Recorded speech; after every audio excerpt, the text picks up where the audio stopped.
رب اشرح لی صدری ویسر لی امری واحلل عقدۃ من لسانی یفقہوا قولی ان اللہ وملائکتہ یصلون علی النبی یا ایہا الذین آمنوا صلوا علیہ وسلموا تسلیما۔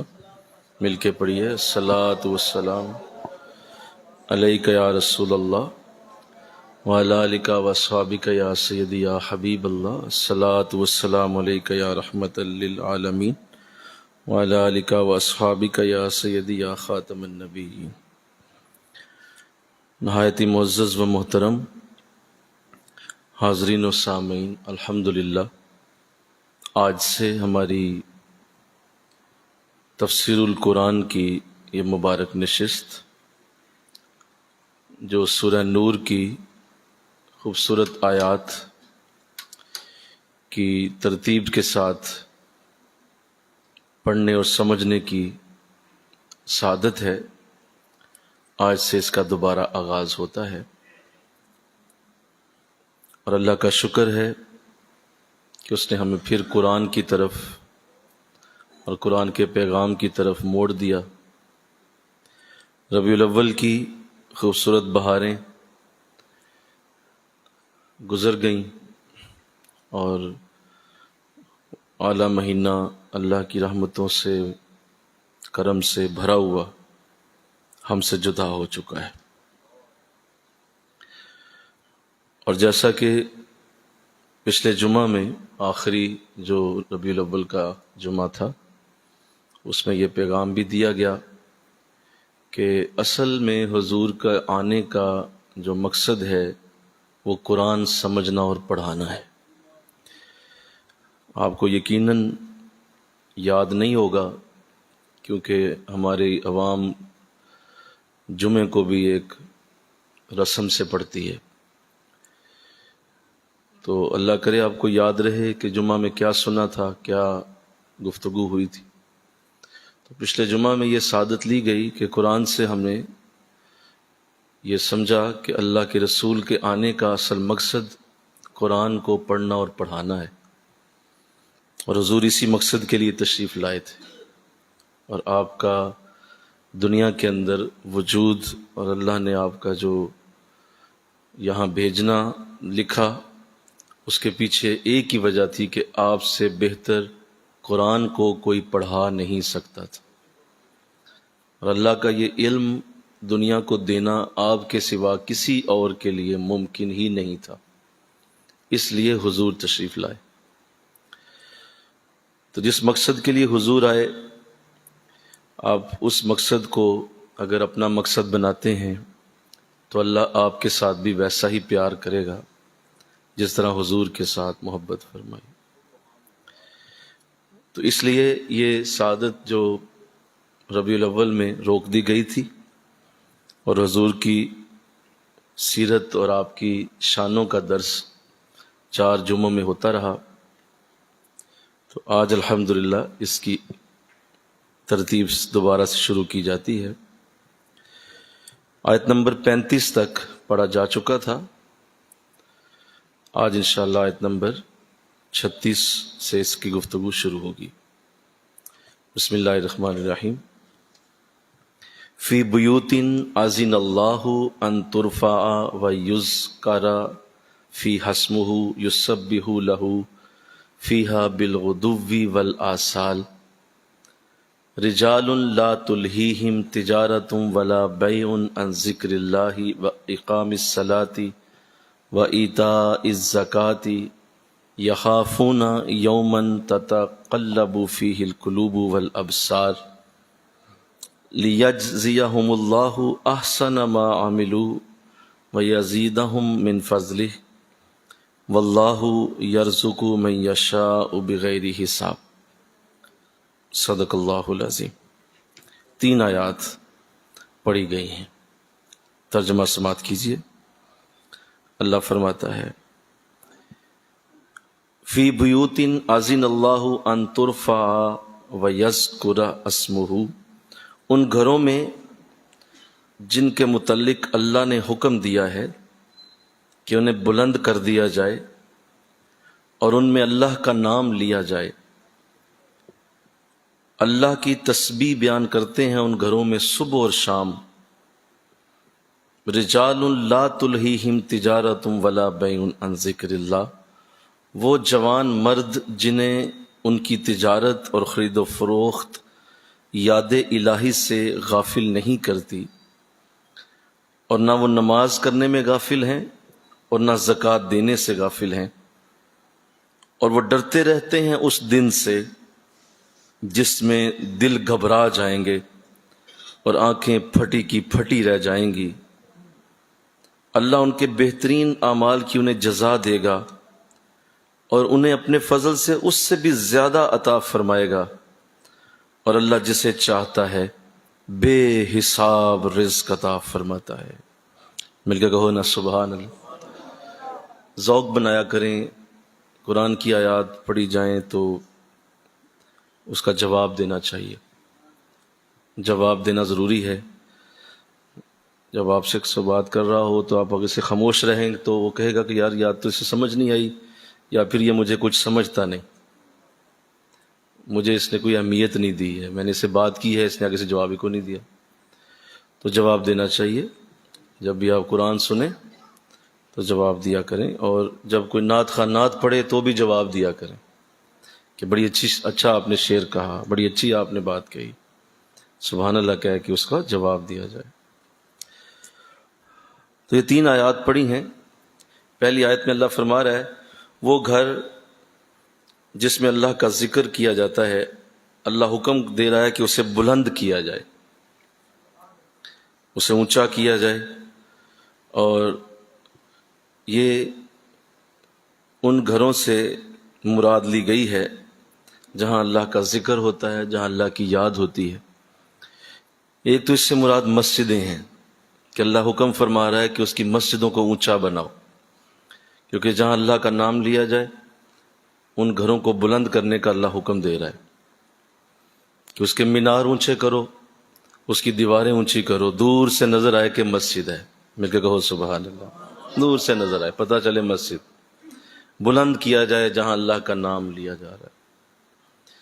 تو مسجدوں کی زیب و زینت کرنا، مسجدوں کی آرائش کرنا، یہ بلندی کے معنوں میں ہے کہ مسجدوں کے اندر نمازیوں کو سکون رہے، مسجد میں جب وہ آئیں تو انہیں لگے کہ وہ ایک ایسی جگہ آگے ہیں جہاں انہیں سکون مل رہا ہے، جہاں انہیں ٹھنڈک محسوس ہو رہی ہے، جہاں ان کے غم کم ہو رہے ہیں، جہاں ان کو آتے ہی یوں لگا ہے کہ جیسے دل کو کوئی قرار آ گیا ہے۔ تو ایسا ماحول بنایا جائے۔ مسجدوں کو بلند کرنے سے مراد وہ ماحول بھی ہے، وہ تزئین و آرائش بھی ہے، وہ خوبصورتی بھی ہے کہ مسجدوں کے اندر کوئی بھی شخص ایسا انداز نہ بنائے جو مسجدوں کو بے سکون کرے، یعنی خوشبو لگا کے آئے، اچھے کپڑے پہن کے آئے، اور کوئی ایسا جو بدبو والا معاملہ ہے، چاہے وہ جسم سے ہے، وہ کپڑوں سے ہے، وہ مسجد کے اندر نہ ہو۔ لہسن وغیرہ، پیاز وغیرہ کھا کے تو مسجدوں میں آنا یہ بھی منع کیا گیا، کیونکہ اس کی بدبو سے آقا علیہ السلام نے فرمایا کہ فرشتوں کو پریشانی ہوتی ہے۔ تو لہذا مسجدوں کے اندر جو خوبصورتی ہے، مسجدوں کا اہتمام ہے، روشنی ہے مسجدوں کی، اس کا ذکر اللہ قرآن میں کر رہا ہے کہ میری جہاں پہ نام لیا جاتا ہے میرا، اس جگہ کو بلند کرو۔ حضرت تمیم داری رضی اللہ تعالیٰ عنہ، آپ مدینہ شریف واپس آئے اپنے کام سے، تو آپ نے کچھ قندیلیں اور زیتون کا تیل جو ہے وہ ساتھ لے کے آئے۔ تو شام کا وقت تھا، اگلے دن جمعہ تھا، تو آپ نے غلام سے کہا کہ یہ قندیلیں لٹکاؤ مسجد نبوی میں اور اس میں تیل ڈالو، بتیاں درست کرو۔ تو انہوں نے عمل کیا، وہ قندیلیں لٹکا دی گئیں، اس میں تیل ڈال دیا گیا، اس کو روشن کر دیا گیا، بتیاں درست کر دی گئیں۔ تو حضور اسلام عشاء پڑھانے کے لیے آئے تو آپ نے دیکھا کہ مسجد میں ہر طرف روشنی ہے، تو بہت خوش ہوئے، فرمایا کہ یہ کس نے کیا؟ فرمایا تمیم داری نے۔ فرمایا بلاؤ۔ تو آقا علیہ السلام نے جب بلایا تو آپ نے پوچھا یہ آپ نے کیا؟ کہا جی کیا۔ تو ارشاد فرمایا اللہ تیری قبر کو روشن فرمائے، تو نے مسجد کو روشن کیا۔ تو لہٰذا یہ ایک اچھا عمل ہے کہ مسجدوں میں روشنی کا اہتمام ہونا چاہیے۔ مسجدوں کے اندر زیادہ اچھے کمکمے لگے ہوں، زیادہ اچھی لائٹنگ ہو، حضور نے اس پہ خوشی کا اظہار فرمایا۔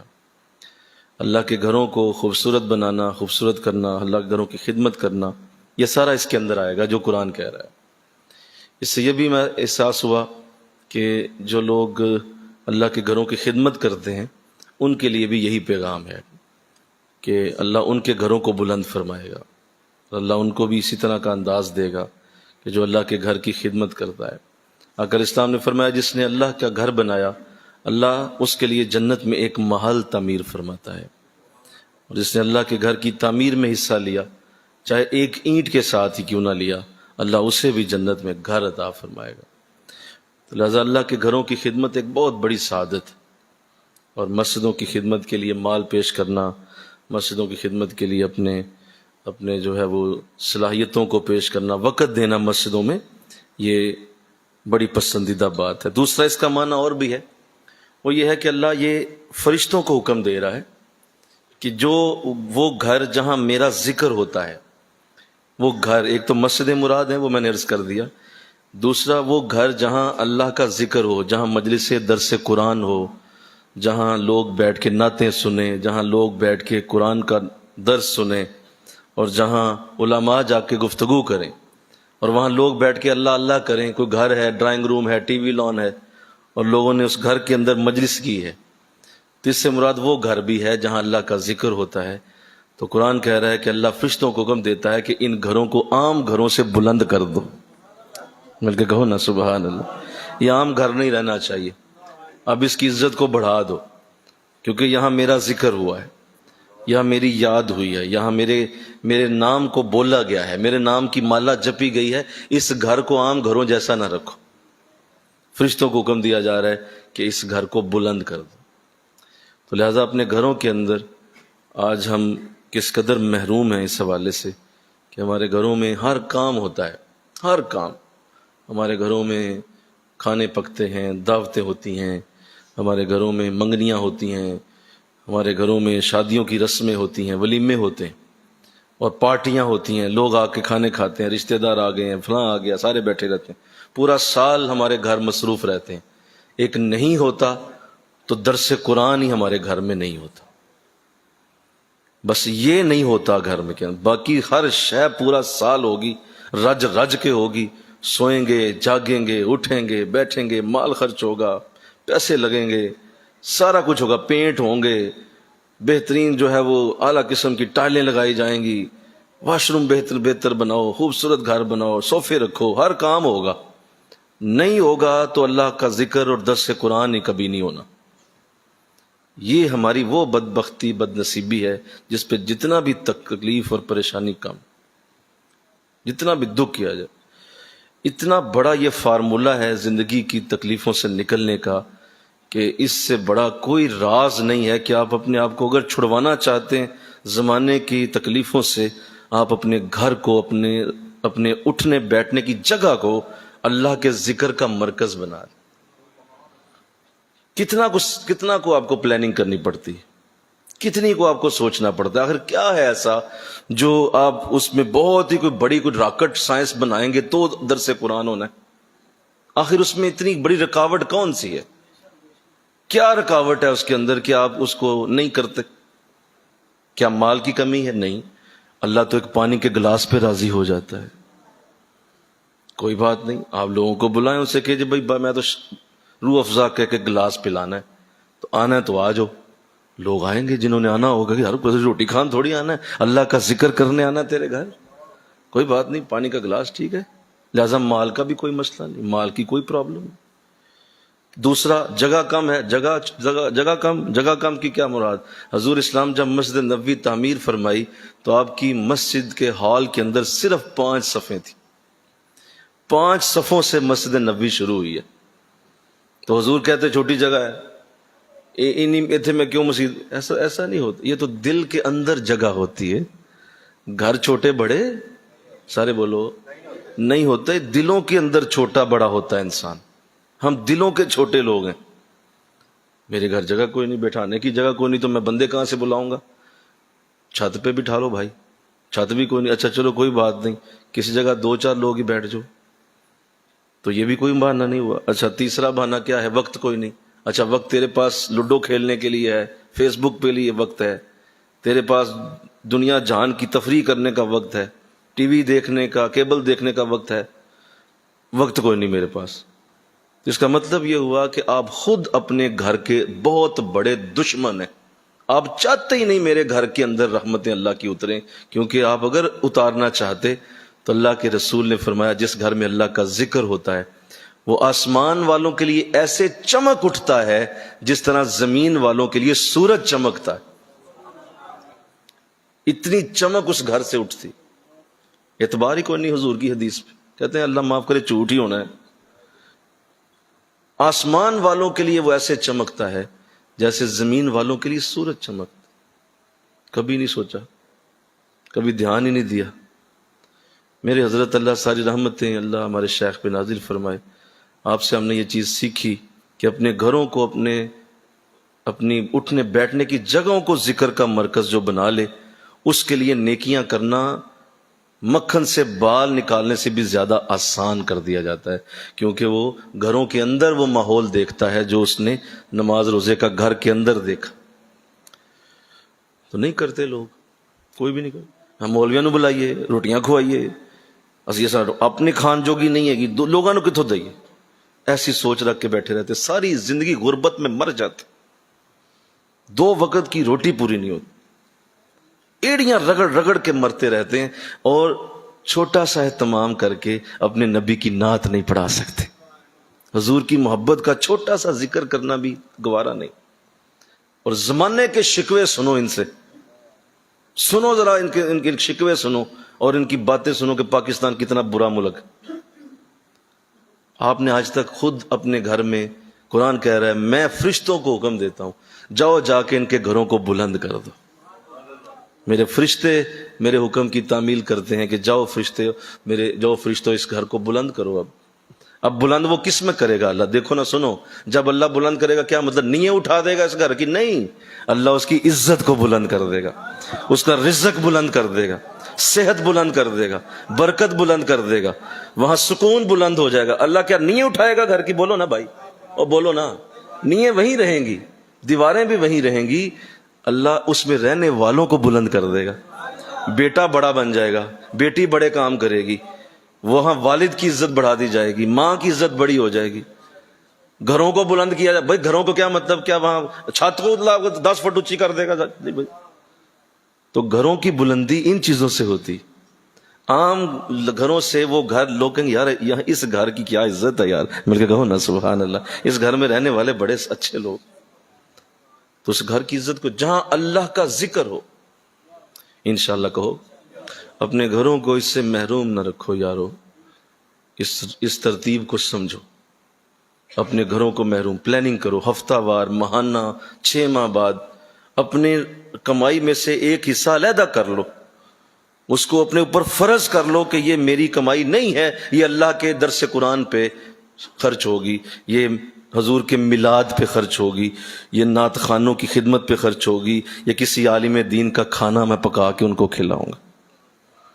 آپ کیا سمجھتے ہیں کہ آپ جب کسی عالم دین کو بلاتے ہیں یا کسی نعت خواں کو بلاتے ہیں تو کیا آپ ان کی خدمت کر رہے ہیں؟ جی نہیں، عالم دین کی خدمت ڈائریکٹ حضور کی خدمت کے برابر. آپ چھوڑیں ان کو، وہ تو آئیں گے ہی، وہ تو بیٹھیں گے ہی، وہ تو آپ حضور.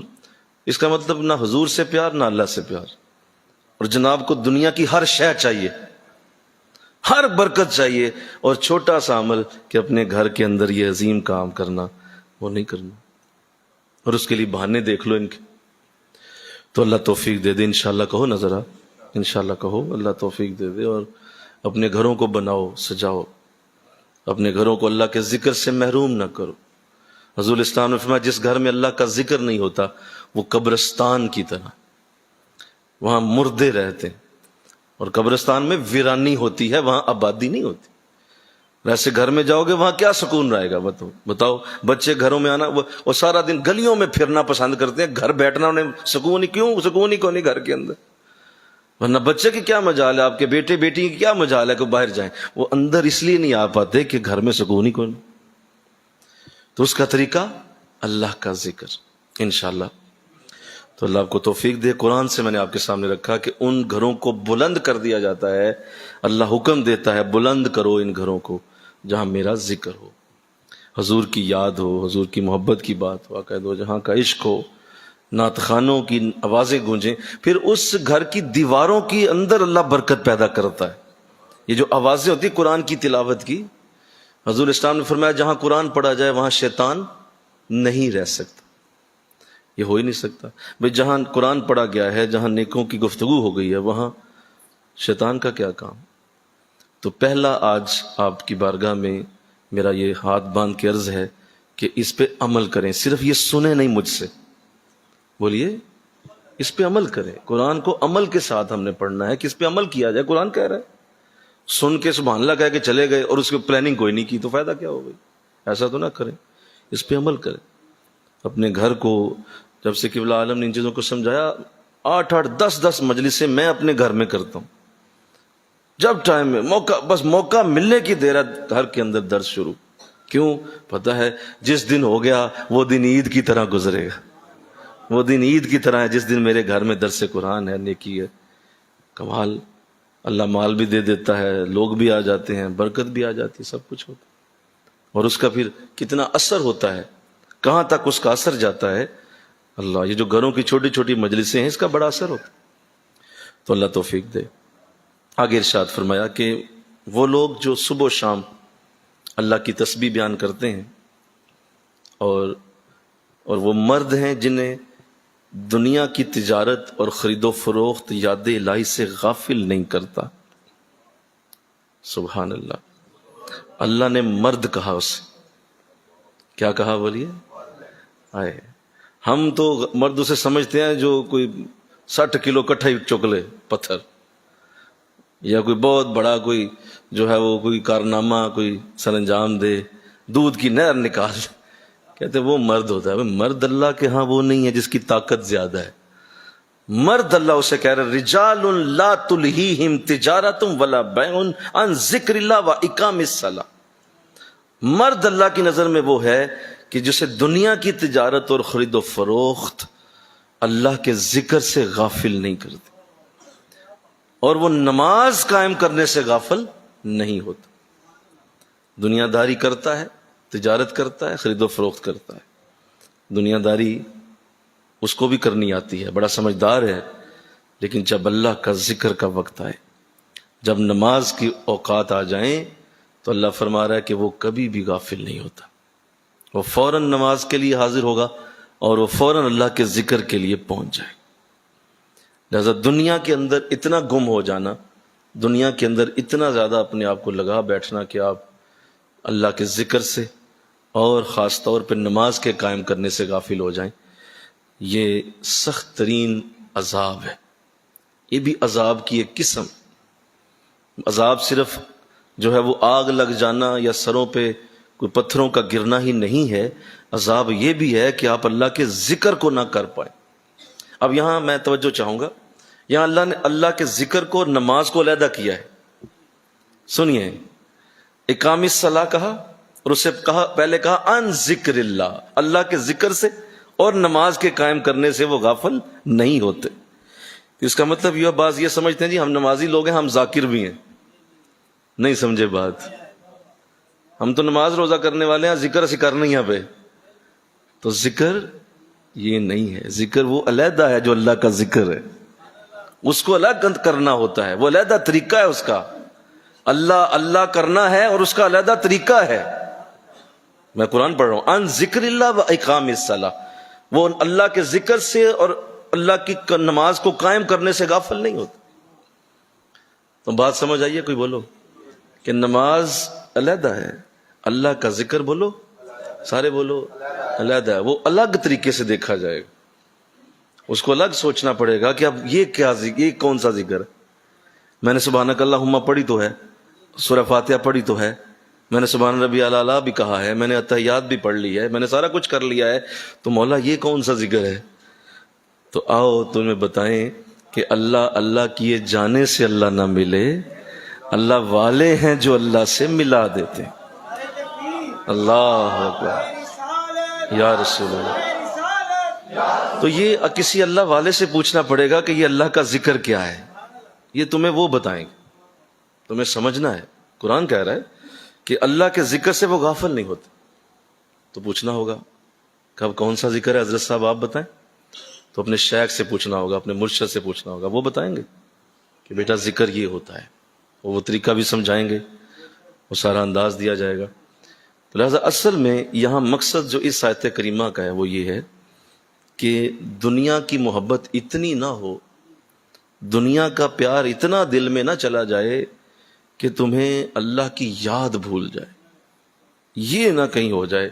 ہاں رہو دنیا میں، ہم چاہتے ہیں تم اچھے کپڑے پہنو، اچھا کھانا کھاؤ، تم اچھے گھروں میں رہو، یہ ہمیں پسند ہے، اور اللہ جمیل و یحب الجمال، اللہ خوبصورت ہے اور خوبصورتی کو پسند کرتا ہے، اسے بڑا اچھا لگتا ہے کہ اس کے بندے پہ اس کی نعمتوں کا اثر رہے، وہ بندے کے اوپر نعمتوں کا اثر دیکھ کے خوش ہوتا ہے کہ اس کا بندہ اچھے کپڑے، اچھے بال بناتا ہے، اچھی ٹوپی پہنتا ہے، خوشبو لگاتا ہے، اس کے پاس اچھی نعمتیں، اللہ بڑا خوش ہوتا ہے۔ لیکن یہ نہیں وہ کرنا چاہتا یا دکھانا چاہتا کہ میرا بندہ اتنا مصروف ہو گیا، اتنا مصروف ہو گیا ان خوشبوؤں میں، ان کپڑوں میں، ان خوبصورتیوں میں، کہ اس نے ہر شے چھوڑ چھاڑ کے فجر، ظہر، عصر، مغرب، عشاء کو بھی قتل کر کے تو انہی چیزوں کی طرف توجہ کر لی، کہا نہیں یہ منظور نہیں ہے، یہ نہیں ہم چاہتے۔ باقی رہو دنیا میں، ہم نے دنیا تمہارے لیے ہی بنائی ہے، تو اس کو استعمال بھی کرو، یہ زیب و زینت ہے، یہ خوبصورتیاں تمہارے لیے ہیں۔ کھیتیاں ہیں سرسبز تیری غذا کے واسطے، یہ سارے کھیتیاں بولو کس کے لیے بنائے؟ تیری غذا کے لیے بنائے نا، پھل، فروٹ، اجناس، گندم، چنا، چاول، یہ سب انسانوں کے لیے بنایا نا، فرشتوں نے تھوڑی کھانا ہے یہ، یا جنات کے لیے تھوڑی ہے یہ، انسانوں کے لیے بنایا نا۔ کھیتیاں ہیں سرسبز تیری غذا کے واسطے، یہ سورج، چاند اور ستارے ہیں ضیاء کے واسطے، یہ ہم نے تیری روشنی کے انتظام کیے۔ صبح کے وقت ہم سورج چمکا دیتے ہیں، سارا دن تیرا روشن ہو جاتا ہے، رات کو چاند چڑھا دیتے ہیں، تیری رات کو ہم ٹھنڈا کر کے روشن کر دیتے ہیں، ستارے تیرے ٹمٹما دیتے ہیں کہ میرا بندہ جب آسمانوں کو دیکھے اسے کچھ اچھا لگے، نیرا نیرا نہ فیل ہو، اس کو ستارے نظر آئیں، اس کو اچھا لگے، اس کے ذہن کو اچھا احساس آئے، کتنے پیارے لگ رہے ہیں۔ تو یہ تیرے لیے بنایا بھائی، سورج، چاند اور ستارے ہیں ضیاء کے واسطے، اور تو کسی اور کے لیے نہیں، تو خدا کے واسطے، تو ان میں ہی کھو کے رہ گیا۔ مطلب راتوں کو چاند کو دیکھ کے شاعری کرتے رہتے ہو بیٹھ کے، تو نماز کنے پڑھنی؟ اس ستاروں کو دیکھ کے اس کو ستارے کتنے خوبصورت لگ رہے، انہی میں کھو کے رہ گئے۔ یہ کیا کر دیا تو نے؟ ہواؤں کا وجود، سمندروں دریاؤں کا وجود، یہ کیا مطلب تیری وہ تفریح کے لیے تو نہیں نہ بنایا، یہ تو تیرے لیے بنایا کہ بھئی تو دیکھ کے خوش ہو جا، لیکن تو انہی میں کھو کے رہ گیا۔ پکنک منانے چلا گیا تو، اور وہاں بیٹھ کے تو نے جو ہے 5 نمازیں فوت کر دیں، وہاں پکنک منائی جا رہی ہے، وہاں دریا کنارے بیٹھے ہوئے ہیں، مچھلی تل کے کھا رہے ہیں، اور پکنک ہو رہی ہے، اور ساتھ ساتھ جو ہے وہ گپیں ماری جا رہی ہیں، اور ساتھ ساتھ پورا نماز کا، روزے کا پورا نظام اسی وقت ضائع کر کے گھر آ گئے۔ تو اللہ فرما رہا ہے یہ تو بہت بڑا مسئلہ بن گیا، اب تو معاملہ آگے چلا گیا۔ تو اللہ اس سے محفوظ فرمائے، بولیے انشاءاللہ کہو ذرا۔ یہ نہیں ہے، یہ نہیں کرنا کہ روٹی پانی میں اتنا مصروف ہوئے، اس قدر روٹی پانی چلا کہ ادھر بارات بیٹھی ہے، ادھر ولیمے چل رہے ہیں، ادھر کھاپے ٹھوکے جا رہے ہیں، اور عشاء قتل ہو رہی ہے۔ یہ کیا کر دیا؟ کیا اس لیے تجھے یہ سب کچھ دیا؟ نہیں، یہ نہیں، یہ طریقہ ہم نہیں ہونے دیں گے۔ اور جس نے ایسا کیا، اصل دنیا دار وہ ہے۔ دنیا دار وہ نہیں ہے جس کے پاس مال بہت زیادہ ہوتا ہے، وہ دنیا دار نہیں ہوتا۔ یہ سنو میری بات، جنہوں نے مال بہت کمایا وہ دنیا دار نہیں ہے، جنہوں نے مال سے محبت کی وہ دنیا دار۔ محبت بڑی ہے مال سے، پیار بڑا، اور اس پیار میں پھر اسے کسی شے کا ہوش نہیں۔ تو اللہ اس سے محفوظ کرے۔ یہ پہلی ضرورت ہے دین اسلام کی، محبت اور پیار کو اپنے اندر ڈالنے کی، کہ پہلے دنیا کی محبت دل سے نکال لی جائے، اور اس کا یہ انداز رکھا جائے ہمارے دین میں رہبانیت نہیں ہے، آپ سب کچھ چھوڑ نہیں سکتے، بیوی، بچے، گھر بار، کاروبار، کام کاج چھوڑنا منع، حرام، حضور الاسلام نے نہیں کیا۔ 9 بیویاں آپ کی ایک وقت میں حیات ہیں، اور آپ کاروبار بھی فرماتے ہیں، بزنس بھی فرماتے ہیں، حضور نے سارا کچھ کیا، جنگیں بھی لڑیں، نمازیں بھی پڑھائیں، صحابہ کی تربیت بھی کی، 23 برس میں قرآن بھی پڑھا، قرآن سکھایا، یہ ساری آپ نے ترتیب سے سارے کام کیے، اور ساتھ آپ نے دنیا کی زندگی بھی گزاری۔ لہٰذا ان کو چھوڑ کے نکل جانا، میں 6 مہینے جا رہا ہوں اور میں اللہ کے رستے پہ جا رہا ہوں، یہ تمہیں کس نے کہہ دیا؟ کیا حضور کی زندگی میں ایک مثال ملتی ہے کہ آپ اس طرح 6 مہینے گئے ہوں، یا آپ نے دنیا کا کام چھوڑ چھاڑ کے نکل گئے ہوں؟ بھئی یہ تو سب سے آسان کام ہوتا، اگر نبی کرتا تو بولو سب سے آسان کام، میٹھا ترین کام، سارا کچھ چھوڑ دو اور نکل جاؤ دین کے راستے پہ۔ جی نہیں، یہ تو دین کا کوئی انداز ہمارے اسلام کا تو ہے ہی نہیں۔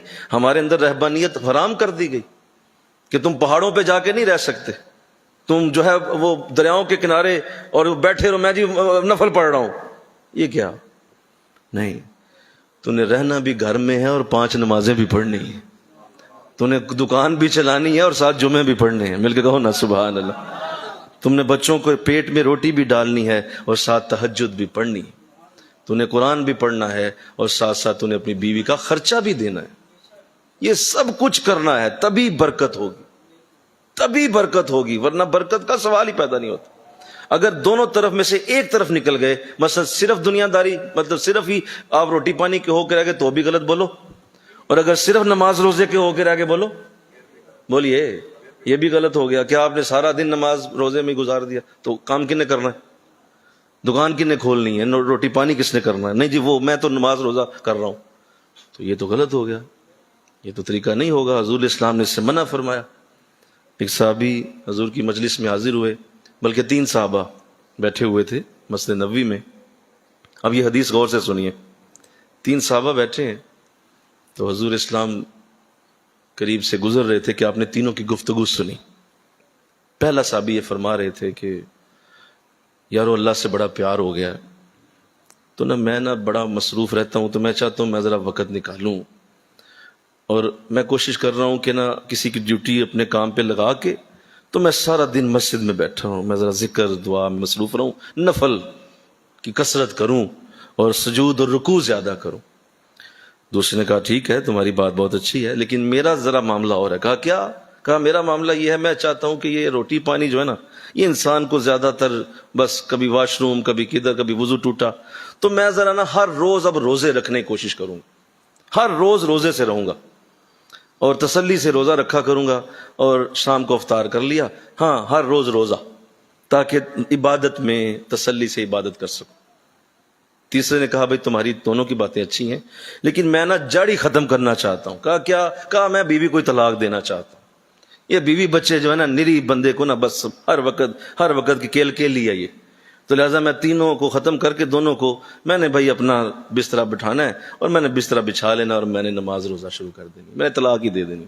حضور اسلام نے یہ تینوں لفظ سنے، اور ایک اور تھا چوتھا بھی، انہوں نے یہ کہا کہ تم تینوں کی بات اچھی ہے، چوتھا میری بھی بات سن لو، وہ یہ ہے کہ یار دن کو تو چلو میں کچھ کرتا جو بھی کرتا ہوں، رات سونا آج کے بعد بند، اور رات کو سونے کے لیے اب میں نے اپنے اوپر پابندی لگا دینی ہے، کل سے ساری رات عبادت اور نفل شروع، تو لہذا میں تو یوں کروں گا۔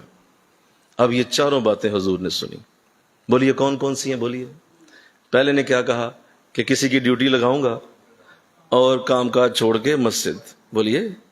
دوسرے نے کیا کہا کہ میں جو ہے کھانا پینا ترک کر کے روزہ رکھوں گا، تاکہ روزہ سے رکھوں گا تو سکون رہے گا نا، نماز روزہ اچھا ہوگا۔ تیسرے نے کیا کہا؟ بولو۔ بیوی بچوں کو طلاق دے دوں گا تاکہ جڑ ہی ختم کرو نا ساری، اور آرام سے نماز روزے کی طرف توجہ رہے گی۔ اور چوتھا کہنے لگا کہ میں راتوں کی نیند چھوڑ دوں گا اور میں تسلی سے عبادت کروں۔ حضور اسلام نے یہ چاروں باتیں سنی، صحیح مسلم کی حدیث۔ آقا اسلام قریب آگئے اور آپ کا چہرہ غصے سے سرخ تھا، سرخ ہو گیا ہوا تھا، آپ برداشت کر رہے تھے۔ آپ نے، چونکہ آپ کا انداز ایسا ہوتا تھا کہ آپ غصے میں بھی اتنا نرم بولتے تھے، مل کے کہو نا سبحان اللہ، کہ وہ غصے کی کیفیت والا انداز جو ہمارا غصہ ہوتا ہے وہ ایسا نہیں تھا۔ چہرہ ضرور آپ کا غصے والا ہو جاتا لیکن الفاظ میں نرمی ہی رہتی تھی۔ تو غصے سے چہرہ سرخ ہوا اور قریب آیا، کہا یہ صحابہ، یہ میں نے سنا تم یہ کیا کہہ رہے تھے؟ کہا حضور ہم نے اسی لیے کہا کہ یہ سارا کچھ ہو جائے گا تو آسانی ہو جائے گی۔ فرمایا تمہارے سامنے کسی اور کی زندگی کی مثال نہیں، تمہارے سامنے میری مثال موجود ہے، میں کھڑا ہوں۔ کیا تم میں سے کسی نے دیکھا کہ میں سارے کام چھوڑ کے مسجد میں رہتا ہوں؟ کہا نہیں حضور۔ کیا دیکھا کہ میں ساری رات نفل پڑھتا رہتا ہوں؟ نہیں حضور۔ کہا میں نے دیکھا کہ میں نے کسی بیوی کو اس طرح طلاق دے کے تو نماز روزے کے لیے میں آیا ہوں؟ کہا نہیں حضور۔ کہا تو پھر کیا میں نے کسی نے دیکھا کہ میں نے سارا دن روزے رکھے ہوں؟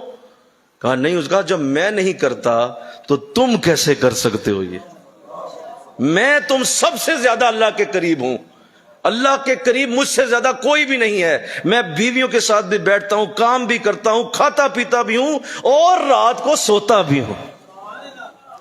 کیا کہو نا سبحان اللہ۔ تو یہ ہے، آپ ایک طرف نہیں ہو سکتے۔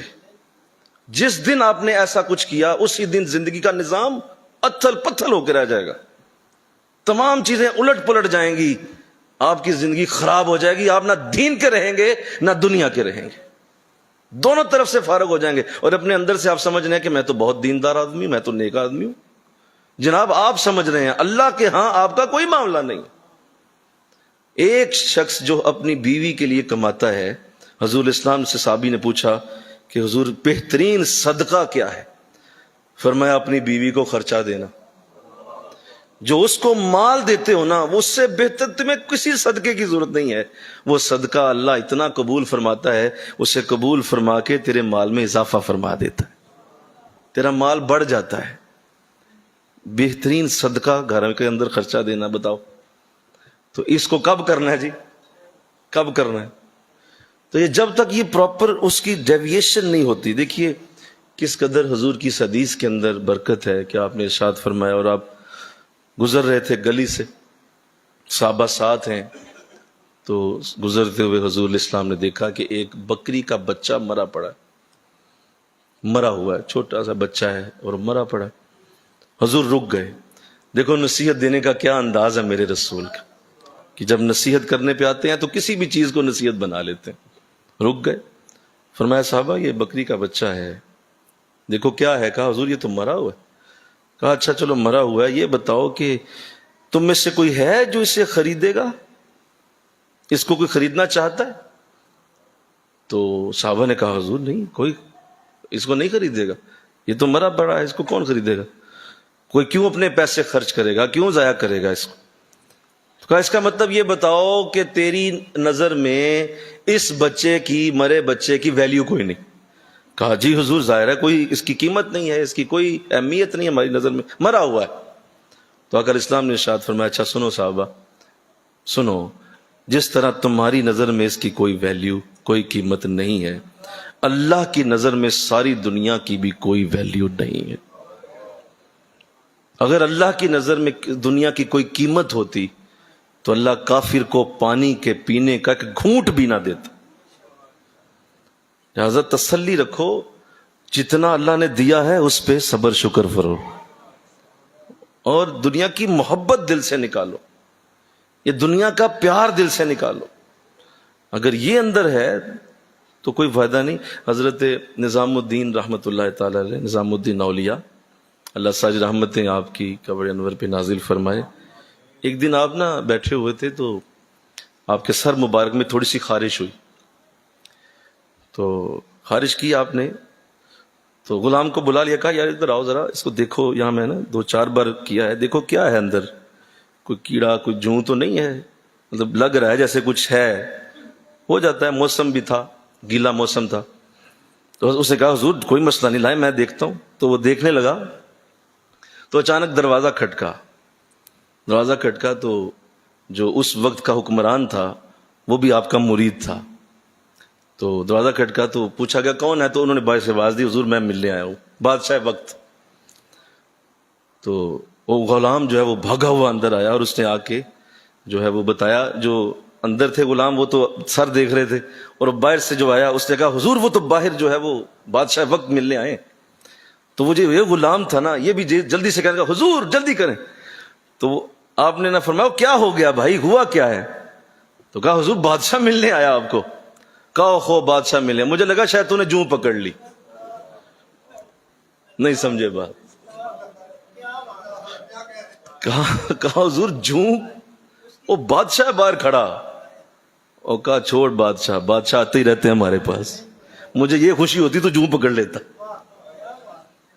جوں کی بھی ویلیو زیادہ ہے بادشاہ سے، اللہ والوں کے ہاں۔ میں کہوں نا سبحان۔ یہ کیا بات ہوئی؟ کیا مطلب ایک گاہک آ گیا، نماز چھوڑ دی آپ؟ کیا کیا آپ؟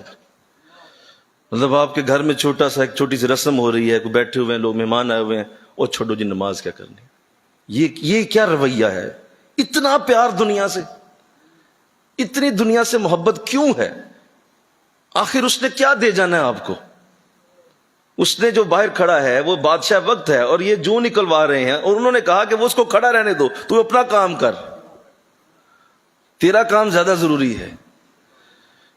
ایسا انداز بنائیے انشاءاللہ، کہو نا ذرا کہ بھائی دنیا کی محبت اتنی نہ ہو کہ اتنا اس کے پیچھے بھاگ بھاگ کے۔ دیکھو حضور نے جو لفظ بولے ہیں، حالانکہ میرے نبی اتنے رحم والے، اتنے کرم والے، اتنے محبت، اتنا پیار، لیکن آپ کو پتا تھا یہ مرض کتنا بڑا ہے، یہ دنیا داریاں۔ دیکھو نا، مطلب اگر کوئی نعت خواں نعت کے پیسے لیتا ہے تو وہ بہت بڑا دنیا دار ہے، بولو نا بھائی، اس سے بڑا دنیا دار کون؟ ایک قاری صاحب جو ہیں وہ تلاوت کے پیسے وصول کر رہے ہیں، کیوں کر رہے ہیں؟ وہ منع ہے، وہ دنیا داری ہے۔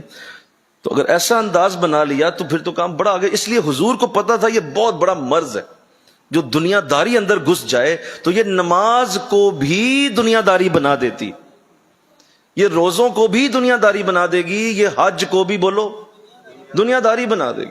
اگر یہ اندر یہ کیڑا ہے نا تو تمہیں کعبے میں بھی چین نہیں آنے دے گا، سوچے گا کہ یار میری ایک فیکٹری اور لگ جائے۔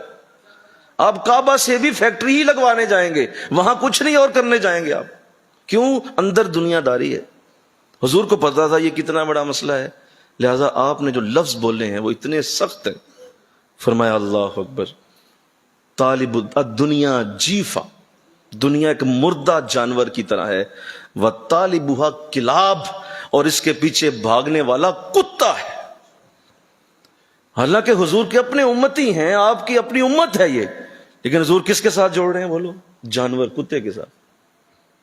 پر میں وہ بندہ ہے ہی نہیں، وہ تو زبان لٹکاتا پھرتا ہے ہر وقت، کسی طرح مال مل جائے۔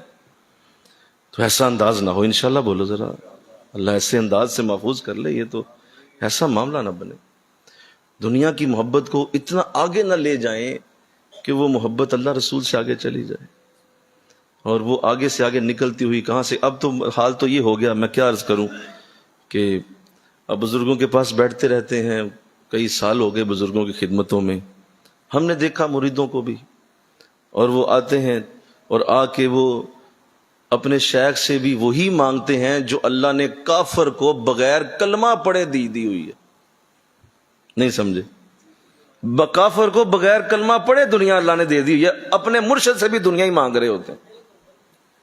حضرت صاحب کوئی تویز دے دیں، حضرت صاحب کوئی دعا کر دیں، حضرت صاحب کوئی دکان چلوا دیں، حضرت صاحب کوئی فلاں کام کروا دیں۔ بھائی آپ یہاں بھی یہی مانگنے آئے، تو پھر کافر کو تو بغیر کلمے کے اللہ نے دے دیا سارا کچھ، جاؤ اس سے لے لے۔ اللہ والوں سے تو اللہ لیا جاتا ہے نا، ان سے تو خدا کی ترتیب پوچھی جاتی ہے، ان سے تو راستہ رسول کا پوچھا جاتا ہے۔ یہاں حال یہ ہے کہ ان سے بھی وہی چیزیں لے رہی۔ تو اس سے جو مسائل پیدا ہوتے ہیں وہ اتنے بڑے ہیں کہ پھر انسان کی نظر میں کوئی چیز ویلیو نہیں رکھتی، وہ کہتا ہے بس ہر چیز دنیا داری، اسی کے پیچھے بھاگتا رہتا ہے، اور ایک وقت آتا ہے، اللہ قرآن کہتا ہے الہاکم التکاثر حتی زرتم المقابر، تمہیں اتنا مال کی محبت نے اندھا کر دیا کہ تم نے قبریں دیکھ لی لیکن مال کی محبت تیرے اندر سے نہیں نکلی، قبروں میں جا پڑے تم، لیکن یہی سوچتے رہ گئے کہ آج کس کو کتنا دیا تھا، کتنا لینا ہے، کتنی کہاں پہ پراپرٹی ہے، کتنی پراپرٹی کہاں ہے، ادھر اس کو کتنی دینی تھی، اس کو کتنی دینی تھی، اور اس نے تمہیں قبروں تک پہنچا دی۔ تو اللہ اس سے محفوظ کرے۔ طریقت میں، شریعت میں سب سے پہلی ضرورت یہ ہے کہ اپنے آپ کو دنیا کی محبت سے بچاؤ، دنیا کے پیار سے محفوظ رکھو، دنیا کے اندر اتنا انڈلج نہ ہو جاؤ کہ اپنے آپ کو ہر شے چھوڑ کے تمہیں دنیا ہی پیاری لگنے لگے۔ سمجھ لو کہ یہ تم مریض آدمی ہو، اس مرض سے نکلو انشاءاللہ کہو۔ اور اس کا حل کیا ہے؟ آئیے، یہ اگر مرض لگا ہوا، یہ تو میں نے ابھی مرض بتایا، اور اس کی میں نے نشاندہی کر دی کہ یہ مرض ہوتا ہے اور اس سے انسان کو کتنا نقصان ہو رہا ہے کہ وہ سجدہ بھی دکان کے لیے کر رہا ہے. بولو سورہ یاسین بھی بول دو ذرا، اور بول دو یار اولاد کے لیے یا دکان کے لیے پڑھ رہا ہے. بھئی یہ کیا کر، وظیفہ بھی اپنے لیے، دکان کے لیے، یا نیکی یا کوئی بھی کام کروانے کے لیے وظیفہ پڑھ رہا ہے. تو آپ یہ کیا کر رہے ہیں؟ اس کا مطلب یہ ہوا کہ اب آپ نے بیچ دی ہر چیز. اور علامہ اقبال نے ایک جملہ کہا رحمت اللہ علیہ، آپ فرماتے ہیں کہ میری نظر میں یہ دنیا داری اتنی بڑی ہو جاتی ہے، لوگ اتنا بڑا کر دیتے ہیں ایسے کہ اگر انہیں کعبے کے پتھر بھی بیچنے پڑیں تو بیچ ڈالیں گے. یہ اس قدر بڑی ہو جاتی ہے کہ یہ تمہیں موقع مل جائے صحیح، یہ کعبے کو بھی بیچ دیں، یہ کسی شے کو نہیں چھوڑیں گے. کیوں؟ اتنی محبت ہوتی ہے دنیا کی، اتنا پیار ہوتا ہے. بیویوں کو طلاق دے دیتے ہیں، بچوں کو مار دیتے ہیں، قتل کر دیتے ہیں جائیدادوں کے لیے، گولیاں ٹھوک دیتے ہیں سینوں کے اندر. کیوں؟ جائیداد مل جائے، فلاں شے مل جائے. یہ چور چوری کیوں کرتا ہے؟ ذرا بول دو نا یار، بولو نا یار. اللہ کے لیے کرتا ہے، رسول کے لیے کرتا ہے، دنیا کے لیے نا. مال چاہیے بھائی، لہذا چوری کرو، ڈکیتی ڈالو. لوگوں کا مال غصب کیوں کرتے ہیں؟ بولو سارے، دنیا کے لیے. کسی کی جائیداد کیوں چھینتے ہیں؟ دنیا کے لیے. آپ دیکھیں دنیا کی ہر برائی، دنیا کا ہر گناہ صرف اس لیے ہوتا ہے کہ اس کی محبت زیادہ ہو گئی ہے، ورنہ وہ گناہ نہ ہو. وہ گناہ اس لیے کیا جاتا ہے کہ اس کی محبت بڑھ گئی، اس کا لیول زیادہ ہو گیا، اللہ رسول سے اوپر چلا، لہذا اب گناہ شروع. یہ شرابی شراب کیوں پیتا ہے؟ بول دو نا، دنیا کے لیے پیتا. یہ کیوں سود خور سود کھاتے ہیں؟ بولو نا ذرا یار، ذرا صحیح نہیں بول رہے. میں آپ کے لیے اپنے لیے ایک راہ بنا رہا ہوں، بات آگے کرنی ہے میں نے. سود خور کیوں کھاتا ہے سود؟ بولیے. دنیا کے لیے. کس کے لیے کھاتا ہے وہ؟ کیا اللہ رسول کے تو نہیں کہا رہا، کسی مسجد میں تو نہیں پیسے اس نے دینے. وہ دنیا داری ہے ساری. رشوت والا رشوت کیوں لیتا ہے؟ بولیے نا. یہ ٹریفک والے 50 روپے پہ کیوں بک جاتے ہیں؟ دنیا کے لیے. محبت اتنی بڑھ گئی ہے کہ اس کی نظر میں اللہ رسول کی ویلیو نہیں رہی. وہ کہتا ہے نہیں، مجھے کیا، کوئی مسئلہ 50-100 بھی ہو، ایمان بیچنا ہے لے لو، میرا ایمان فار سیل ہے، 100 روپے کا ایمان لے جاؤ، ایمان لے جاؤ سارا اور 100 روپیہ دے دو. کیوں؟ اتنی محبت بڑھ گئی. تو اس لیے حضور کو علم ہے، آقا اسلام چونکہ یہ جانتے ہیں کہ یہ میری امت میں بہت بڑا مرض ہے، اور جس کو یہ لگ گیا اس کے لیے ہر شے پھر فار سیل ہے. وہ نماز فار سیل، روزہ for sale, Hajj for sale, عمرہ فار سیل. وہ ہر چیز کو اسی پہ لگا دے گا اور کہے گا کہ مجھے ضرورت ہی کوئی نہیں، مجھے بس اس سے عوض مال چاہیے. اور جب ایسا ہو جائے تو سنو میری بات سنو، جب کوئی ایسا کرتا ہے نا تو اللہ اس کے مال سے برکت یوں ختم کر دیتا ہے کہ جیسے جو ہے وہ گدھے کے سر سے سینگ کوئی نہیں ہوتے، اس طرح اس کی مال میں برکت بھی کوئی نہیں ہوتی، قطعاً کوئی برکت نہیں. لاکھوں کمائے جیب خالی، کروڑوں کمائے روتا ہوا، اربوں اس کے اکاؤنٹ میں رکھوا دو، چین اور سکون کی نیند سے محروم. تو کیا کرنا ہے ایسی دولت کا؟ ایسی دولت کو کیا آگ لگانی ہے جو تمہیں راتوں کو سونے نہیں دیتی، جو تمہیں چین نصیب نہیں؟ اس دولت کو کیا کرنا؟ تو آؤ اصل رنگ جانو جو اللہ رسول چاہتے ہیں. وہ یہ ہے کہ تم جب بھی اپنی دولت کو کماؤ اور مال کی محبت تمہارے دل میں آنے لگے اور تمہیں لگنے لگے یار یہ مجھے نا زیادہ ہی پیار ہوتا جا رہا ہے، حضرت صاحب نے بلایا میں نہیں گیا، نماز کی آواز سنی اذان کی میں نہیں گیا. بولو یہ علامتیں ہیں اس مرض کی جو میں نے ابھی بتایا ہے. یہ علامات ہیں. قرآن کھولنے کا وقت کوئی نہیں، حالانکہ قرآن سامنے گھروں میں پڑا ہے، قریب پڑا ہے، لیکن کھولتے نہیں آپ. تو اس کا مطلب یہ ہے مرض لگ گیا ہے. شیخ نے بلایا کوئی نہیں گئے، نماز کے لیے وقت کو نہیں نکلا، قرآن کے لیے نہیں نکلا، اور کبھی مال بھی موجود ہے، عمرہ حج کرنے کی سوچ ہی نہیں آئی، ذہن میں تصور ہی نہیں آیا کہ عمرہ کر رہا ہوں، حج کر رہا ہوں، مال پڑا ہے پاس، میرے بینک میں پڑے ہیں پیسے لیکن نہیں جا رہا. اس کا مطلب ہے تم مریض آدمی. اب اس کا حل ڈھونڈنا ہوگا، اور پہلا حل یہ ہے دنیا کی محبت کا. سنو، ان لوگوں سے علیحدہ ہو جاؤ جن کے ساتھ بیٹھ کے دنیا کی محبت آئی ہے، ان کے قریب جاؤ جو تمہیں اللہ کی محبت عطا فرمائے. انشاءاللہ کہو نا بھائی. آپ شراب خانے میں بیٹھے اور نماز شروع کر دیں، نہیں ہونی. ایسے کیسے ہو سکتا ہے؟ آپ ان دوستوں کو چھوڑنا پڑے گا جن سے تمہارے اندر یہ چیزیں آ رہی ہیں.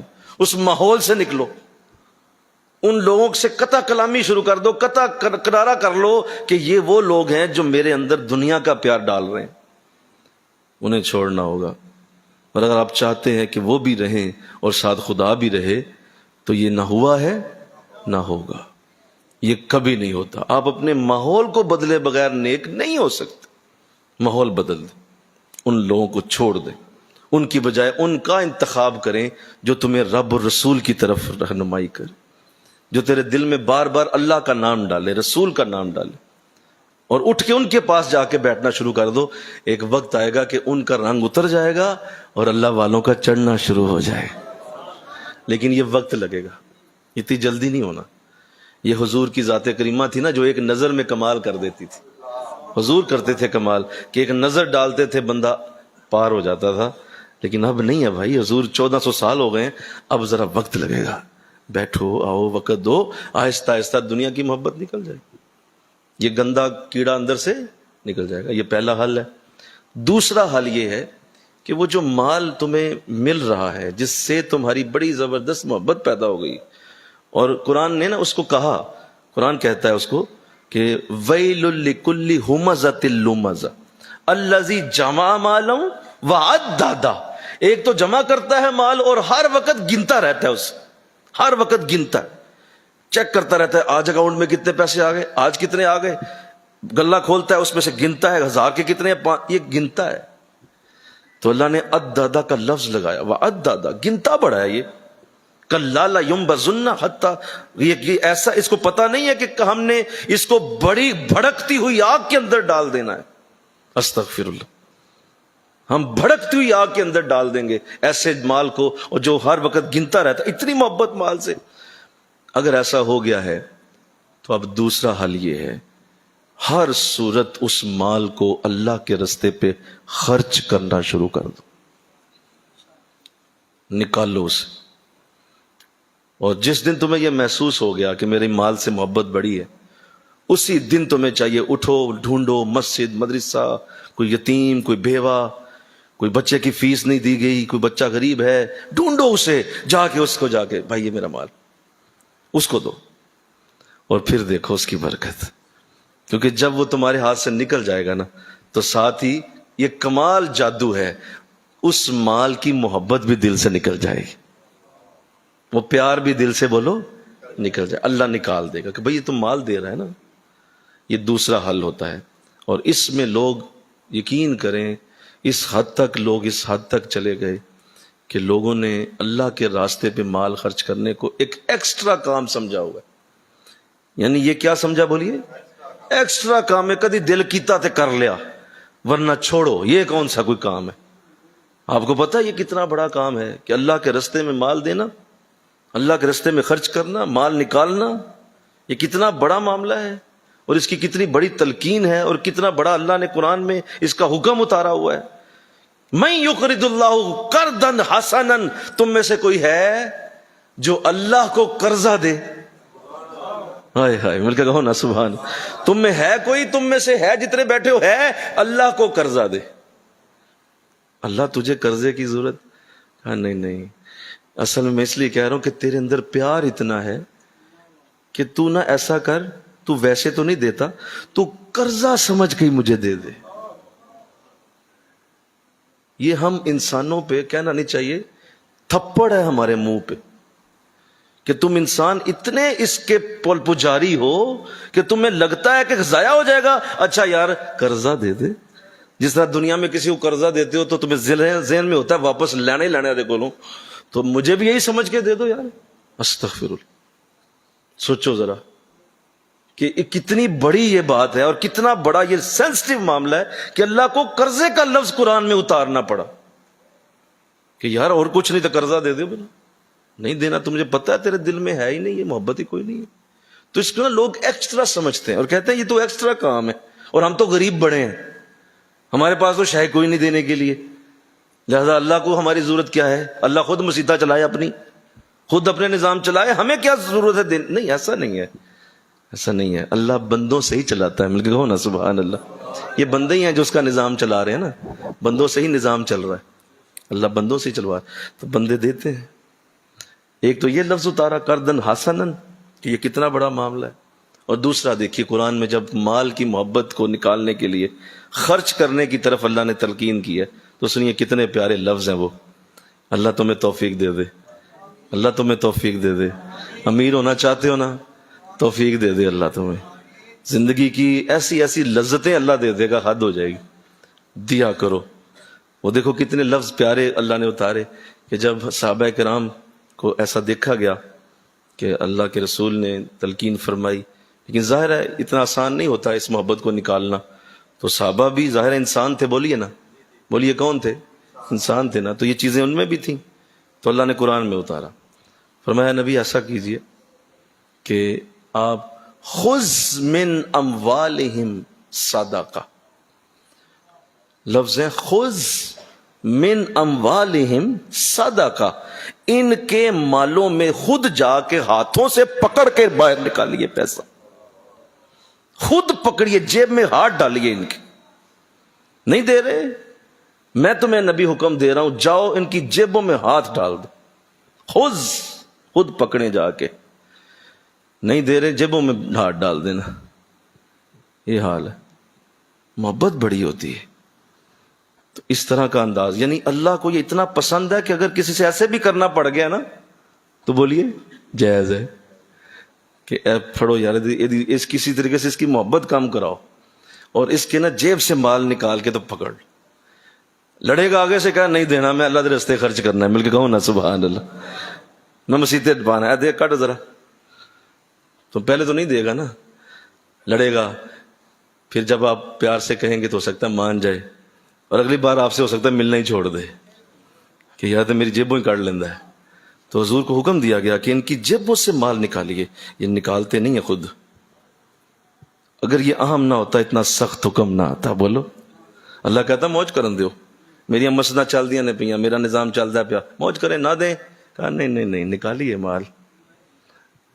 تو اس پہ توفیق ملے گی انشاءاللہ. کہو نا ذرا, اس کو ایکسٹرا نہ سمجھیں, یہ زندگی کی اوبلیگیشن ہے, اس کو اپنے اوپر فرض کر کے لیا جائے. اللہ بہت سارے کام فرض کر کے نہیں کرتا, لیکن وہ کام اتنے بڑے ہوتے ہیں, اللہ چاہتا ہے میرا بندہ محبت سے کرے. اگر اللہ روزانہ 100 ریال 100 دینار یا جو بھی کرنسی ہوتی, قرآن میں اتر آتا ہے کہ ایک آیت کی دیر تھی بس. ایک آیت اتارتے ہوئے دیر کتنی لگتی ہے میرے رب کو؟ ایک آیت ہوتی تھی بھائی جس علاقے میں جو بندہ بھی رہتا ہے روزانہ کا 100 روپیہ وہاں جمع کرائے مسجد میں. بتاؤ کیا کرتے؟ فرض ہو جاتا. لیکن میرے رب نے فرض نہیں کیا. کہا اگر میں فرض کر دوں تو سارے اٹھ بےچارے کچھ دیں گے, کچھ گناہ گار ہو جائیں گے, تو ایسا نہ کیا جائے. محبت سے لوگ آ کے دیں میرے نظام کے اندر, مال خرچ کریں. تو حضور نے اس پہ جب تلقین فرمائی تو کہا مجھے تو اب حکم ہو گیا کہ میں سختی بھی کروں گا. اس لیے حضور پھر زکوٰۃ پہ بڑی سختی فرماتے تھے, بڑی سختی فرما دی آپ نے. اور حضرت ابوبکر کا جب دور آیا تو سنو, حضرت ابوبکر رضی اللہ عنہ جب کھڑے ہوئے, خلافت کے لیے کھڑے ہوئے, تو آپ نے اس میں ایک جملہ بولا تھا. آپ نے کہا تھا جس نے میرے نبی کے دور میں ایک رسی بھی زکوٰۃ دی ہے اور وہ آج اس لیے نہیں دے رہا کہ میں نبی کا وصال ہو چکا ہے اس لیے نہیں دوں گا, میں وہ رسی لینے اس کے گھر تک پہنچ جاؤں گا اور وہ رسی لے کے آؤں گا جو رسول کے دور میں وہ زکوٰۃ کے لیے دیا کرتا تھا. مل کے کہو نا سبحان اللہ. سختی کروں گا جو پیسے خرچ نہیں کرے گا. یہاں پہ عجیب حال ہے, ہر بندہ غریب ہو کے بہ گیا کار کہ جی مجھے ضرورت ہی کوئی نہیں پیسے خرچ کرنے کی. بیچارے نظام چلانے والے کس طرح نظام چلاتے ہیں, کس طرح یہ مسجدیں چلتی ہیں, کس طرح مدرسے چلتے ہیں. کوئی فرشتے تو نہیں آ کے دے جاتا, کوئی اوپر سے تو نہیں مال گرتا ان کے اوپر. کس طرح یہ نظام چل رہے ہیں. آپ اپنے لیول پہ سوچیں, آپ کتنا دے رہے ہیں ان مساجد کو, ان مدارس کو, آپ کتنا دے رہے ہیں. جو فلاں دے رہے ہیں حضرت صاحب, فلاں بھی امیر آدمی دے رہا ہے, تو وہ دے رہا ہے نا بھائی. تیری اوقات کیا ہے؟ تو 10 روپے دیتا ہے کہ نہیں, 20 روپے, تو 100 روپے 1000 دیتا ہے کہ نہیں؟ نہیں میں تو نہیں دیتا. تو پھر اپنی بات کرنا, اس امیر کو کیا پوچھتا ہے؟ اس نے اپنی قبر میں جانا ہے, اس نے اپنا حساب خود دینا ہے.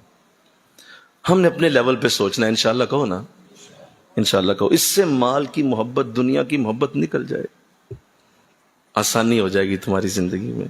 مال خرچ کیا کرو, نکالا کرو, اپنے آپ کو مجبور کر کے کیا کرو. نہیں یار یہ بھائی بجلی کا بل بھی تو دیا ہے نا, بچوں کی فیس بھی تو دی ہے نا, گھر میں مٹن چکن بھی تو لایا ہے نا, کہ اللہ رسول بولو نا یار، وہ خود ہی، بھائی خود کیسے، وہ بھی تو تمہارے ساتھ ہی ہے نا۔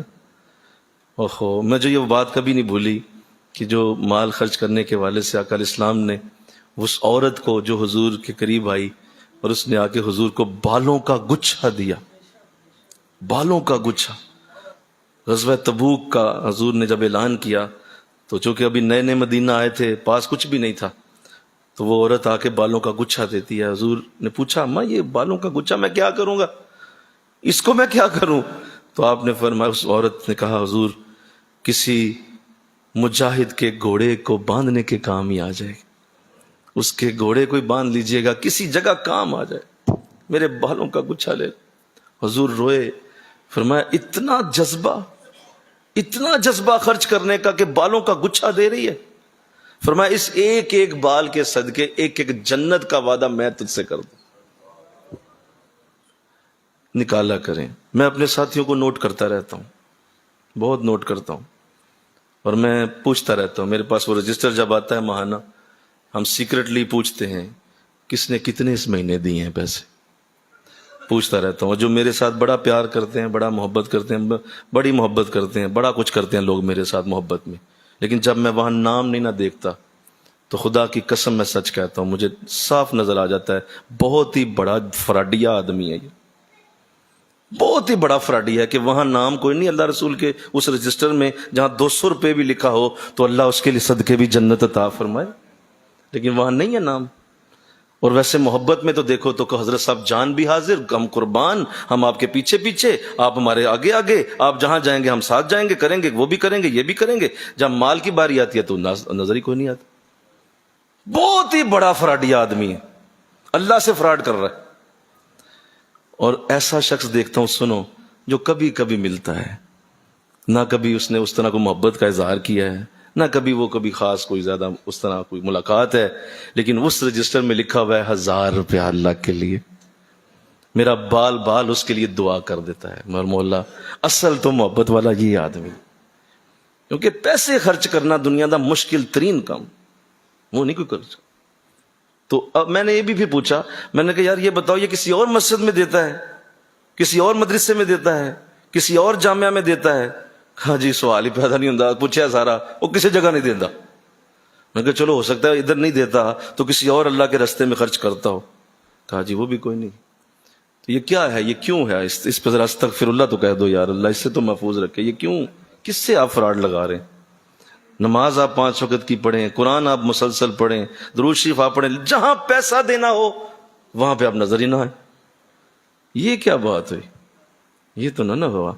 حضرت ابوبکر رضی اللہ تعالیٰ عنہ، آخری بات، جب حضور اسلام، اصل میں دنیا کی محبت بڑی ہے، جب حضور نے مسجد نبوی کو آپ نے جب وہ قطعہ پسند فرمایا، حضرت ابوبکر آگے بڑھے، فرمایا حضور یہ مال میں پیش کرتا ہوں، مسجد نبوی کی زمین میں پیش کرتا ہوں۔ کہا ابوبکر تو میرے ساتھ آیا یار، تو مکے سے میرے ساتھ ہے، تیرے پاس تو شے ہی کوئی نہیں، میں اچھی طرح جانتا ہوں، تو میرے ساتھ آیا ہے، ہم دونوں آئے ہیں نا، بولو نا بھائی، اور بولو نا کہ حضرت ابوبکر پہلے تھے وہاں، نہیں، وہ بعد میں کہاں آئے، وہ تو پتا تھا وہاں جاتے ہی مسجد خریدنے کی ضرورت پڑ جائے۔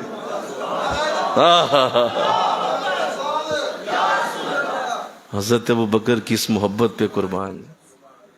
تو یہاں کیا ہے کہ جو زیادہ قریب ہے وہ کر لیں دے حضرت صاحب، آپ ہی خود ہی کریں، محبت بڑی ہے آپ سے۔ حضرت ابوبکر نے جب وہ مال پیش کیا، مجھے بتائیے آج مسجد نبوی میں کروڑوں اربوں لوگ نمازیں پڑھ چکے ہیں، ابو بکر کی قبر میں کتنا نور اترتا ہوگا اس کا، صلی اللہ علیہ وسلم۔ اور اسی مسجد کے اندر حضور کا حجرہ ہے، وہ کہ باہر ہے؟ نہیں، صحیح بولو، نہیں باہر ہے، اندر ہے، وہ حجرہ حضور کا مسجد نبوی کے اندر ہے۔ اور وہ زمین کا ٹکڑا جہاں حضور کا جسم اقدس آرام کر رہا ہے، وہ ابو بکر نے خرید کے دیا ہوا۔ یوں برکتیں ملا کرتی، یوں برکتیں۔ حضرت عثمان غنی رضی اللہ تعالیٰ عنہ حضور کی خدمت میں حاضر ہوئے، فرمایا حضور میں معذرت چاہتا ہوں، آپ نے غزوہ تبوک کے لیے کہا، میں مدینے میں تھا نہیں، مجھے پتا چلا کہ آپ نے اپیل کر دی، حضور میرے ہوتے ہوئے اپیل کی ضرورت کیسے پڑ گئی؟ کہا آپ تھے نہیں تو پھر ضرورت تھی بھائی، مال نہیں کہنا تھا پھر لوگوں سے، تو اس لیے اپیل تو کر دی، کہا اپیل آپ نے کر ہی دی ہے ٹھیک ہے، لیکن سنیے اب روک دیجئے، جو چاہیے عثمان اسے عطا کرنے کے لیے حاضر، ہم دیں گے حضور، میں حاضر آپ کے لیے ہر شے۔ تو یوں کیا جاتا ہے، یہ کیا فون کر کر کے فوت ہو جاؤ، ہاں یار دے دے بھائی، مہینہ ہو گیا، مسجد کے لیے دے دیں، مسجد کے لیے دے دیں، آج دیتا ہوں، کل دیتا ہوں، پرسوں دیتا ہوں، وہ فون کر کر کے اتنا جو ہے وہ فون کا بل بن گیا جتنے وہاں سے پیسے آنے۔ تو ایسا ذلیل کرتے ہیں، ایسا ذلیل کرتے ہیں اس مانگنے والے کو کہ وہ بیچارہ نک و نک آ جاتا ہے کہ یار 100 روپیہ مانگ رہا ہوں، اس کے لیے اتنا ذلیل کرتا ہے۔ اور یہ سنو کہ تم اسے نہیں کر رہے، تم اللہ کے نمائندے کو کر رہے ہو، وہ اللہ کے گھر کے لیے تھا۔ یا تو آ کے تحقیق کر لو، تو بڑی تکلیف ہے نا، تو آ کے تحقیق کر لو، نہیں مجھے شک ہے، یہاں لگتا ہے کچھ اور خرچ ہوتا ہے، تو آؤ تحقیق کرو، جب ثابت ہے تو پھر وہ 100 کو تمہیں اس فون کے بغیر دینا چاہیے، اس میسج کے بولو بغیر دینا چاہیے کہ بھائی حاضر حاضر، جب بھی آئیں جناب حاضر، بلکہ ایسا کریں اپنا اکاؤنٹ نمبر دے دیں، میں خود ہی ٹرانسفر کر دیا کروں گا، آپ نہ آیا کریں، مجھے تکلیف ہوتی ہے، میرے رب کے پیسے ہیں، آپ کون سا اپنے لیے لے رہے ہیں، رسول کے لیے لے رہے ہیں، خدا کے لیے لے رہے ہیں۔ تو ایسا جذبہ ہو، ایسے انداز ہو کہ حضور آپ نے اپیل ہی کیوں کی ہے، میں ہوتا تو اپیل نہ کرنے دیتا آپ کو، یہ میرے عثمان غنی کا ہی کام ہے، مل کے کہو نا سبحان اللہ، رضی اللہ تعالیٰ عنہ۔ تو ایسے انداز جب ہوں تو یہ دنیا کی محبت نکال دیتے ہیں، ورنہ تم باہر نہیں آ سکو گے، پڑھ لو نمازیں روزے جتنے بھی، اگر دنیا کا پیار اندر ہے تو اس کا فائدہ کوئی نہیں ہونے والا۔ اور حضرت مولانا روم نے جو لکھا تھا کہ وہ جو مرا ہوا گدھا کنویں کے اندر پڑا ہوا تھا اور لوگوں نے اسے نہیں نکالا، کنویں میں سے 40 ڈول باہر نکال دیے، تو کہا حضرت صاحب ابھی بھی کنویں میں بو آتی ہے، حضرت صاحب بو ابھی بھی آ رہی ہے، کہا بھائی وہ کھوتا نکالنا ہے، وہ گدھا نکالنا ہے اندر سے، کہا نہیں وہ تو اندر ہی پڑا ہوا ہے، آپ نے کہا تھا 40 ڈول پانی کے نکال دینے ہیں تو پانی پاک ہو جائے گا، تو پانی پاک ہوا نہیں ہے، ابھی بو آتی ہے۔ تو کہو ظالموں، میں تو اتنا سمجھدار تمہیں سمجھا تھا، وہ گدھا پہلے نکالنا تھا پھر 40 ڈول پانی کے نکالنے تھے۔ تو مولانا روم فرماتے ہیں ہمارے اندر دنیا کی محبت کا گدھا مرا پڑا ہے، اور ہم نمازوں کے ڈول، روزوں کے ڈول، حج اور عمرے کے ڈول باہر نکالتے پھرتے، وہ گدھا اندر ہی ہے بھائی، اس سے وہ پانی بدبودار ہی رہے گا، وہ کبھی صاف نہیں ہونا، اور اس کا حل یہ ہے اسے باہر نکالو، اس کو باہر نکالنے کے لیے مال خرچ کرو، مال پیش کیا کرو، جتنا بھی ہو، 10 ہو، 20 ہزار، 500، 200، جو بھی چاہتے ہو اس کو پیش کرنے کی عادت بنا لو، اتنے فائدے دیکھو گے، اللہ بھی راضی، رسول بھی راضی، دنیا بھی راضی، برکت ہی برکت، رزق کی رزق، صحت ہی صحت، ہر طرف سے اللہ کی محبتیں نچھاور ہونا شروع ہو جائیں۔ فائدے دیکھو اس کے کتنے، کیونکہ آپ اللہ سے جب کاروبار کر رہے ہیں تو بتاؤ اللہ کیسے نقصان ہونے دے گا تیرا، آپ اللہ سے بزنس شروع کر دیں، بتائیے وہ کیسے نقصان ہونے دے، تو اللہ سے بزنس کریں نا، پھر کریں گے جی انشاءاللہ، کہیں گے آپ کریں، اس مسجد کے ساتھ کریں، ادھر کسی اور محلے میں دیکھ لیں، ادھر دائیں طرف کوئی دیکھ لیں، ادھر پیچھے نہر کے دوسری طرف کہیں کریں، لیکن کریں، مال پیش کریں اپنے رب کو، اور خوشی سے جائیں، جا کے وہاں پیش کر کے آئیں، کوئی چیک دے دیں ماہانہ، اس کو لکھ دیں حضرت یہ حاضر ہے آپ کے لیے، تو اللہ توفیق دے دیں انشاءاللہ کہہ دیجئے۔ اور جب یہ کہا تو دیکھیے ارشاد فرمایا ایسا وہ پتہ کیوں کرتے ہیں، یخافون یوما تتقلب فیہ القلوب والابصار، وہ ڈرتے ہیں اس دن سے جس دن دل گھبرا جائیں گے اور آنکھیں پھٹی کی پھٹی رہ جائیں گی۔ کہا یہ جو ایسے لوگ ہیں نا جو اس طرح کا عمل کر رہے ہیں، اصل میں انہیں اس دن کا بڑا ڈر ہے جس دن دل بھی گھبرا جائیں گے اور آنکھیں بھی پھٹی کی پھٹی رہ جائیں، قیامت کا دن، اس سے پہلے وہ اس کی پوری پلاننگ کر لیتے۔ تو اب اللہ مجھے آپ کو دنیا کی محبت سے بچا لے، آمین کہو ذرا، اللہ مجھے آپ کو دنیا کے پیار سے محفوظ رکھے۔ یہ 2 طریقے، ایک طریقہ صرف الفاظ سے کہہ دیتا ہوں، سمجھ آپ خود لیجئے گا، وہ طریقہ یہ ہے کہ آپ ہر صورت یہ عمل کریں کہ آپ ایک تو پہلا اپنے دوستوں کو بدل دیں، جو نیکی کے راستے کے لوگ ہیں ان کو اپنا دوست بنائیں، دوسرا میں نے عرض کیا کہ اپنے مال کو خرچ کرنا شروع کریں، اور تیسرا یہ ہے کہ اپنے ذکر کو، اپنی نماز کو، ذکر کو اتنا بڑھا دیں کہ وہ دنیا کی محبت دل میں آنے ہی نہ دے، اتنا ذکر کریں، کیونکہ آقا اسلام نے فرمایا دل میں 2 محبتیں کٹھی نہیں رہ سکتی، یا اللہ کی محبت یا دنیا کی؟ تو جب اللہ اللہ ہوتی رہے گی تو دنیا کی محبت دل سے دور رہے گی. زیادہ اپنے آپ کو استغفار پڑھائیے، زیادہ سبحان اللہ کہیے، درود شریف پڑھیے، بار بار پڑھیے، تاکہ دل زیادہ مصروف ہی نہ ہو دوسری طرف. اس سے بھی دنیا کی محبت میں کمی آتی ہے. اللہ مجھے آپ کو توفیق عطا فرمائے. وما علینا الا البلاغ. سنتے ہیں آپ.